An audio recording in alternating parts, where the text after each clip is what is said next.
Hello, thanks for coming to my talk. My name is Ahmed Bakir, and today I'll be talking about HTML5 and the App Store, the missing links, the things they don't tell you about cross-platform apps. So, first question I always get, who is this guy? I'm the lead developer and founder of Dev Atelier. We're an app development company. People come to us with their ideas, we turn them into apps. I've been developing apps for iOS, HTML5 since 2009. Before I was doing apps, I was a firmware engineer. I'm a reformed firmware engineer. I was doing router drivers for Cisco, so like keyboard drivers and that fun stuff. Apps are a vacation for me. So next question I always get: show me some of your apps. So the first app connects MeDrive. It's a file manager app. It's a companion to the MeDrive hardware NAS. NAS is network attached storage. Idea with this is you plug like a USB flash drive or a hard drive in the little box. The little box goes in your router, and you suddenly have a NAS. So you can transfer like documents, music, movies in between your iPad and your hard drive and vice versa. It's really fun stuff. Has a lot of cool features. Another cool thing about it is it won Editor's Choice at Macro 2003 by Mac Observers. So that was cool. Another app I worked on, Video Scheduler.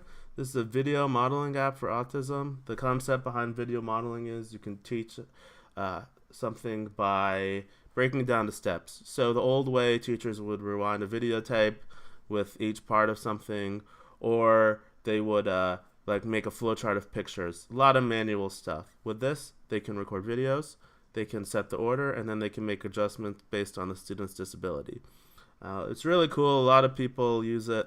It really helps a lot of people become autonomous. And then on top of that, we made it free for a couple of days and became the #1 education app on the App Store. A third app is Intengo. Intengo is a San Diego-based startup. It's a classified app. What makes it stand out is unlike something like Craigslist, which is a wall of text, not really relevant, Intengo is beautiful, fast, and relevant, and local. So you can filter what you want, like TVs in Pacific Beach, and then it'll just give you a very specific list of these are the TVs that are on sale in Pacific Beach. This is how far they are from you. It'll show it on a map, give you a list view, it can also give you photos. Fun stuff. This one, they got a ton of content, so now it's over 5 million listings. A lot of fun. So let's talk about the talk. So what will I learn? First thing, I'm going to talk about HTML5, what it gives you and what it doesn't. Then I'm going to go into App Store 101. Glance of what the major platforms like Apple, Android, pros and cons. Next, we're going to start covering pitfalls. So 3 big areas. We're going to do iPhone pitfalls, Android pitfalls, and web pitfalls. Like is advertised on the box. You don't need to be a hardcore Objective-C or Java developer to do a lot of these web-based apps, but there are missing links. There are things that you need to know which will help you with the submission process, help you get that last mile to actually being able to submit your app. And that's what I'm going to cover. So, next thing, why HTML5? So, much like a hybrid app, this is going to be a hybrid talk. I'm going to try to go over the high level, like the business side, and I'm going to start going into the technical level. So hopefully there will be enough for both. So, first, let's talk about why HTML5 on the business side. So it's great for a data-driven app. So if you're doing like an RSS reader or you're doing premium content on a site, it's great because no matter what the platform is, you're still getting data from a server and you want to display it. Second, it's a great way to increase code reuse. There's no way to just copy and paste the exact same code from Java in Objective-C and reuse it 100%. You can like get the logic down, but you still have to write new code. With this, you're just running HTML5 in a container on both platforms. So that helps for a lot of people. It really helps a budget. If you're trying to deploy to everything at once and you have a limited budget, look at this as a solution. It's also great for startups looking to build an MVP. A lot of people come to me, a lot of big companies, a lot of startups, and they want to conquer the world, but you got to conquer the world one step at a time, right? So if you're looking to build an app that demonstrates your service working, demonstrate the service working before you try to like focus too much on like shadows and animations and stuff in the app, and it's a great solution for that. It's also a great solution for companies with a strong history of web development. If you have a lot of web developers, you can put them to use and get them targeting like these mobile optimized sites, mobile optimized HTML5 based apps, and then you don't have to hire like a bunch of new Objective-C developers. I would still recommend getting some expertise in that field, whether it's a consultant or someone else, just to help you along the path if you've never done mobile before. So, technical side, why HTML5? So, we all know Android and iPhone both use WebKit, as does Chrome and Safari on the desktop. WebKit's a huge rendering engine. It's really rigorous. It's really, I would call it very stable. It's my favorite, and they've optimized it significantly for mobile. So the animations, the implementation of HTML5 as per spec is really strong.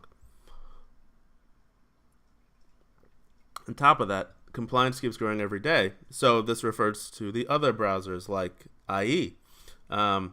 It's no big surprise. Anyone who's doing web development knows IE is its own beast, but it keeps getting better every day. I noticed for me, especially with Windows 8 and Windows 8.1, they were finally able to do some of the things that Safari and Chrome and even like iPhone, Android have been always be able to do. So I do a lot of Sencha apps, and they would just break because it would not know how to handle the styles. It would not know how to handle some of the tags. But it's been getting way better. Additionally, when you plug into something like PhoneGap or Cordova, you get this framework that it is a container to run your app, to run your web-based app, but you also get some support for native level features. It won't do everything like image analysis or all the other stuff they have to do in hardcore C anyway or hardcore Java, but if you want to take a picture, get location, do push notifications, even local storage like a little local database, they'll give you access to that. All right, what is HTML5 not?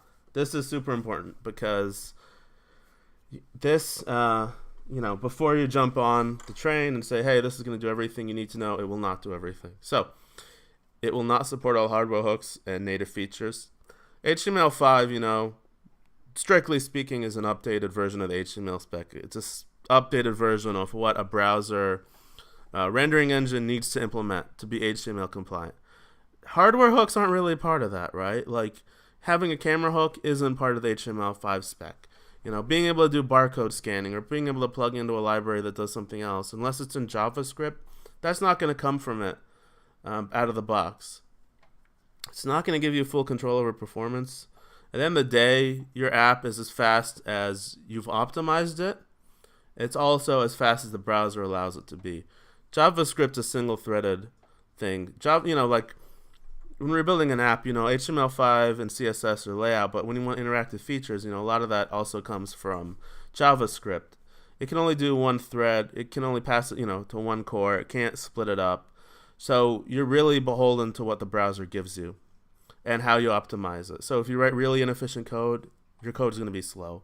For a lot of people, sometimes when they need to move to native, it's because they need an app that's super fast and they want to tweak it. And there are things you can tweak natively that you can't tweak in the browser. But you can still make some pretty impressive apps in web, and I've done that. It's really fun. Two other things. First, penultimately, it's not going to guarantee an easy port of your existing web app. A lot of times people will come to me, they have a desktop site, I want it to go to this. You just flip a switch, right? Not exactly. Sometimes you'll be writing you'll be writing a new CSS style sheet. But might be pretty complicated. You might be converting it to responsive, right, and handling all those rules, or you might just be writing the whole thing in Sencha or jQuery. So the data is the same, but there's a lot of work to make it happen. So it's not, it's a good solution, but it's not an easy solution all the time. It's not just flip a switch and it works. Finally, it's not going to write itself. You have to do work. It's like everything else. You have to do work. There's no drag and drop and you're done and then you have the next Instagram, right? You have to do work. Cool. All right, so question I get a lot, what's in your toolbox? So, my company focuses on iPhone, HTML5, and Android. So let's talk about the easy stuff. So HTML5, I like IDEs. I like highlighting. So I use Eclipse I use the web plugins like PHP, Aptana Studio. Uh, a lot of people also like WebStorm. That's another cool tool. But that's just ID. What do I use for programming? So for programming, I use Sencha Touch. It's a JavaScript framework. Really, the hierarchy, jQuery is a toolkit. It gives you a lot of things like the ability to do windows and anonymous functions.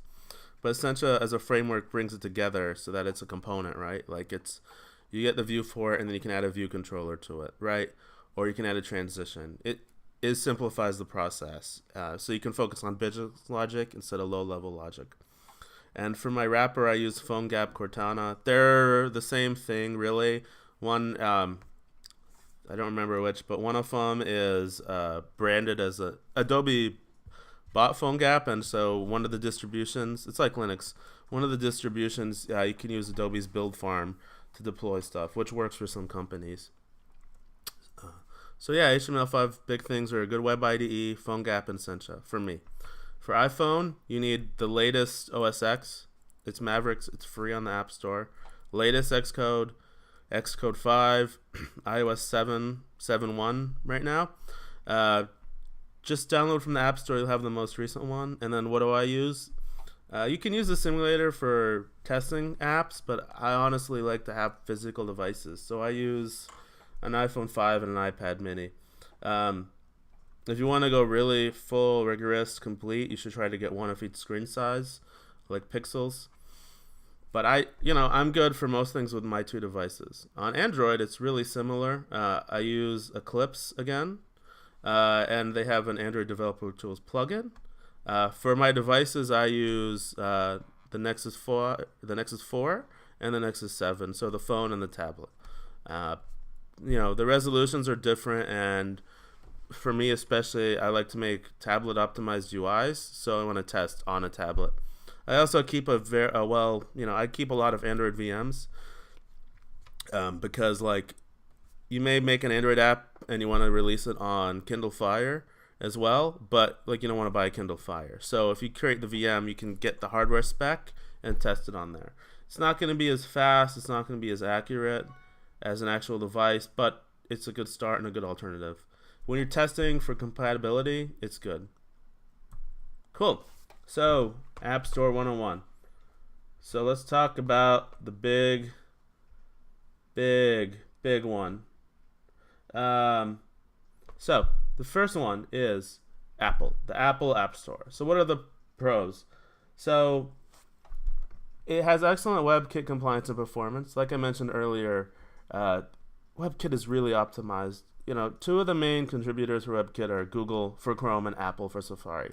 And they've optimized it for mobile, so things are going to do exactly what they need on mobile. The PhoneGap and Sencha distributions are also extremely stable because it's one of the main platforms they target. So PhoneGap and Sencha try to get it to work on almost everything, but the reality is most of the market comes from iPhone and Android. So it's one of the big ones they're targeted. Now, what are the cons? There is no way to guarantee when Apple will approve your app. The apps are approved by humans, and as is notoriously well known, sometimes it may take a couple of weeks for them to approve your app. Sometimes they do it in a couple of days. You can't predict it. When I talk to clients, I like to tell them, look, let's give it as much time as possible, just in case. Another problem is app discoverability. So when you submit your app, you'll be in the news section, right? And you'll get a lot of downloads, or more downloads than on average, but you need to market the app because there are hundreds of thousands of apps on the App Store, and just like any other business, you need to get people to know about your app, talk about your app, so that they'll download your app. So just getting on the App Store won't get you downloads. It'll get you some downloads, but to really be a big app, you need to market it like any other business. Cool. Next App Store, Google Play. What are the pros? Play is available for all Google certified devices. So when Google's written on the back of your phone, it's certified. Android is an open platform. Anyone can use Android, but to get the Google apps like Gmail, Chrome, the official Chrome, the Google Play Store, they need to be certified by Google. And, the Samsung, LG, Nexus devices, right? Motorola, Sony. Those are all certified, so you're good. Um, Similarly, Chrome is extremely stable and performance tuned. I actually prefer to do my development when I'm testing in Chrome because I like their developer tool implementation a bit better. And then third big one, what a lot of people like, is there's really no waiting period for submissions. These Google Play apps aren't checked by a human. You just submit it, right? And then they kind of go for the free market, like the market will say this is a terrible app or a good app thing. Some people like that. Cons, it's only Chrome and Play are only available on certified devices. So if somebody's buying like a $50 Android tablet, there's no guarantee what they're going to get or that your app's going to work. And similarly, app discoverability is also very difficult. You have to do a lot of marketing, right? It's the same as iOS. Cool. So, Amazon. Amazon is probably, I think, the third biggest by volume. Cool thing about this, pros. There's almost no requirements. There's almost no modifications you have to do for your existing Android binary. So you have to change some device permissions, but other than that, it'll run very well. Second, Silk, Amazon's browser, is WebKit, and it's very compliant and it's very fast. Silk does some caching, but I haven't had any problems with it. It's really cool. Third, they have a special category for web apps. So, you don't even really need to compile it into a binary. You can just submit your package, your web app as a package to Android, to Amazon, and they'll distribute it as an app. On top of that, you can also see. You can actually, when people search on Amazon.com, if they search for your app name, they'll find it, which is really cool. That helps with discoverability. It's not going to guarantee everything, but it helps. Cons. So Amazon isn't always on the latest, greatest Android. As we all know, they fork, and they have their own Android distribution. So it does most of the common functionality, but the UI is different. There's things that they put in, things they write specifically for theirs, things they leave off. Anyone who's doing embedded systems kind of knows the song and dance. You can't do everything, right? Because you're on a limited, you're limited by what your platform gives you. Another con, Amazon does their app of a day thing. They may make your paid app free at their discretion. It's part of their contract. You may get like 1 billion downloads, but you won't get a penny for it. That's part of their contract. So when you're writing your business plan, when you're trying to come up with a plan for your app, think about that. Cool.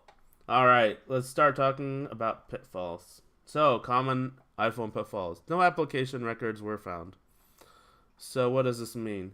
It means you need to have provisioning issues. So, with this, you have to go into your Xcode project file. It's the Xcode proj. There's a general tab, and then you need to plug in one of your devices, like the iPhone you're using for testing, and then check your team. As I highlighted, there's a fix issue button. Click on that, and it'll actually try to find the provisioning profile where that phone is plugged in, or where that phone is set up, or it'll ask you to add it to the team. Xcode has a really great help wizard for that. They've made it a lot better recently, especially in Xcode 5 versus Xcode 4, where you have to do all this stuff manually. Cool. Another problem that relates to that, provisioning issues. So the help wizard will try to fill this in. If it can't, you need to do it manually. So back on the Xcode project file, go to build settings, and then scroll down to code signing entitlements and find your app's profile in there. You should have, usually when you name your profile, when you set up an app developer portal, it'll be app name, right? And then this is developer or distribution. If you don't have one, make one, and then refresh. It should pull it in. If you if refreshing doesn't find it, you can actually go from the developer portal and download it. All right, what's another problem? So, when you submit your app to Apple, they have a huge checklist of stuff you need, right? And one of the big ones is you need app icons, you need splash screens, and they need to be in the correct format. So, good news for this is in the Xcode project file, there's also a a little help screen. So go to the Xcode project file, go to the general tab, and scroll down to app icons. As you can see in this screenshot, the icons you have that are valid will just appear. The ones that are broken or the image is incorrect, there'll be a little warning sign, and then you need to find that and add it to the project file. So you can do that from the front folder icon. Usually what I'll do is when my designer gives me app icons, I'll ask him to resize it to all the sizes I need, or he'll have like a Photoshop template that'll spit out all the stuff, and then I just upload it to the project. Cool. Other pitfalls and tips. So when you do PhoneGap, the way PhoneGap works is it gives you a sample project file. It takes care of the hard work of making the Xcode project, all that stuff, and then it just has a www folder. And that's where you drop in your source code for your web stuff. So you only really need to generate your PhoneGap project once. When you look at the PhoneGap documentation, there'll be a command for this. Just run it once. And just drop your code in there, and then always run on a device. So you can get a lot from just testing on the simulator, but there are things that are going to operate differently on the device. So I always recommend doing it. Apple checks on the device, so make sure you run at least one device. Make sure the app doesn't crash immediately, because crashing is one of the most common ways that you're going to get rejected. And finally, before you submit, use the verify tool. So when you go to distribute, you'll have like two options: submit and verify. Submit will run verify for you before it submits, but if you just want to test verify and get all that stuff done, then don't have to automatically submit at the end, use the verify tool. It's really cool. It'll tell you exactly what's wrong, and if you don't understand the error message, Stack Overflow. Cool. So let's go into Android. So the biggest thing with Android are permissions and compatibility. So device permissions is what you allow the app to access. By default, they will give you a sample file that has access for everything. You don't want to be the app that has access for everything, because when they install the app, they'll see a list of everything you want. And they'll say, why does this app want like my location, my Bluetooth, my heart rate, all this junk, right? Just request what you need. So the way you do this, when you get the generated project file from PhoneGap, one of the files in there will be @manifest.xml. Look for it's an XML file, so look for the tags uses permissions and pare it down to what you need. So in my case, I like vibration, I like location when I'm doing like a location-based app, internet access, and then maybe the ability to write to an ST. Pare it down to what you need so that it's a manageable list. Similarly, you also need device compatibility.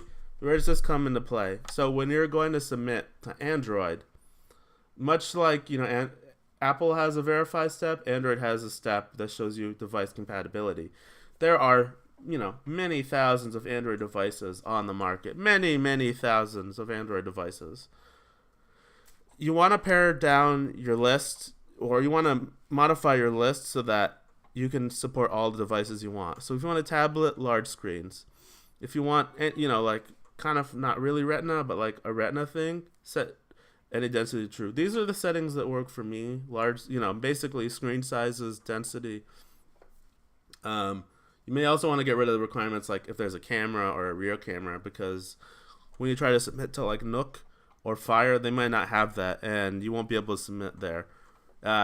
If you want to submit to both, what I recommend is maybe like cloning your project, make 2 copies of it. One that's an Android project and one that's like a Kindle Fire project or a Nook project. Then you can support all 3. If you need some features from one but not from the other. Also remember that you're going to be submitting these apps differently to each store. So, there's going to be different targets. You might not be able to submit the exact same binary to all of them. So put that into your workflow. So we're near the end, but one last area we need to cover is web pitfalls. So with web pitfalls, big thing is to minify your app. If you've never used Minify, look it up. It's really cool. With Minify, what it does is it obfuscates your code. which means it. When we write code, it's all human readable, so we can understand and debug it. It'll strip all that stuff and make the variable names things like A equals B equals C equals A1. It's very hard to read. It gets rid of the formatting. It gets rid of comments. It's just a big blob of code. This helps with your security. When you distribute it, you don't have to worry about somebody copying everything word for word, letter for letter, being able to reverse engineer your app. If they do, it's going to take a very long time. But it also reduces size, because when you use a platform, like when you use like Sencha or Sencha or jQuery, that's a big file. It might be like 5 megabytes. I don't know exactly, but it might be like 5 megabytes of JavaScript. We all know we're lucky in that at home we can download 5 megabytes like nothing. Or when we're testing locally, there's nothing to do. But when you minify, you can get it down to something a bit more reasonable, like maybe hundreds of K. And then that way your users won't be like downloading stuff forever, or it'll take forever to load the app. So related to that, don't distribute debug libraries. So when you're building an app, it'll give you like Sencha Touch. There'll be a Sencha Touch and Sencha Touch debug. Debug has more debugging symbols. It gives you more information, more comments. But these files are about 3 times as large. So what you want to do is get, there's a distribution version. Use the distribution version and then distribute that. It's smaller, it minifies easier, it has exactly what you need to run. Same thing, you want your app to be fast. And finally, the last thing is turn off caching during development. So I know with Sencha in particular,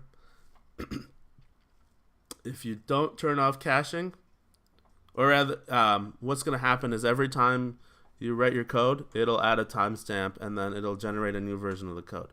This is kind of to protect you and to force it to get a new version of the code. A problem is you can't debug that in Chrome because you can't set breakpoints. So I like to turn the feature off, and then that way, like contactcard.js will always be contactcard.js, not contactcard.js dash, 3/30/2013, right? So make sure you do that.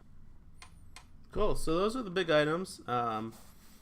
Like I said, this isn't everything, but there's a lot of things. These are the most common things I noticed when I was working on cross-platform app development. Just play around with it. Everyone asks me, how do I get started in app development? I always say the same thing: write an app. Come up with a dumb idea and write an app for it. Try to make it happen. See if you like it. See what gives you trouble. See what technology you like best, whether it's Android, iOS, or HTML5. Don't let the technology limit you. Just try to make an app, try to make an idea, try to find somebody to help you with your idea, and then do it. So for resources, the big ones I've included are docs.sencha.com/touch. This is the API for Sencha Touch. It'll tell you how everything works. Developer.apple.com. This is where you can get the latest documentation. They have tutorial videos. They have Q&As on like how to submit to their store. And similarly, developer.android.com. Same thing, Q&A, videos, resources. If you need to contact me, my email is info@devitalia.com. You can also check my website, devitalia.com. I'll be updating the site with this presentation, both as a video and a PDF. Thank you for attending, and I hope you all have a lot of fun going into HTML5 and know a little bit more about what to expect from it. Thanks.